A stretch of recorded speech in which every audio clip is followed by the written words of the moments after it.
৩২ যারা অহংকারী ছিল তারা তাদেরকে বলবে, যাদেরকে দুর্বল করে রাখা হয়েছিল, তোমাদের কাছে হিদায়াত আসার পর আমরা কি তোমাদেরকে তা থেকে বাধা দিয়েছিলাম?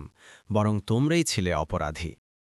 ৩৩ আর যাদেরকে দুর্বল করে রাখা হয়েছিল তারা, যারা অহংকারী ছিল তাদেরকে বলবে, বরং এ ছিল তোমাদের দিনরাতের চক্রান্ত, যখন তোমরা আমাদেরকে আদেশ দিয়েছিলে যেন আমরা আল্লাহকে অস্বীকার করি এবং তার সমকক্ষ স্থির করি। আর তারা যখন আযাব দেখবে তখন তারা অনুতাপ গোপন করবে। আর আমি কাফিরদের গলায় শৃঙ্খল পরিয়ে দেব। তারা যা করত কেবল তারই প্রতিফল তাদেরকে দেয়া হবে। ৩৪ আর আমি কোনো জনপদে সতর্ককারী প্রেরণ করলেই সেখানকার বিত্তবান অধিবাসীরা বলেছে, তোমরা যা নিয়ে প্রেরিত হয়েছ অবশ্যই আমরা তা প্রত্যাখ্যানকারী।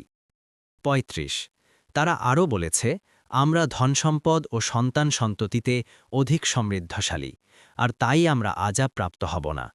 ৩৬ বল, আমার রব যার জন্য ইচ্ছা রিজিক প্রশস্ত করেন অথবা সংকুচিত করেন, কিন্তু অধিকাংশ লোক তা জানে না।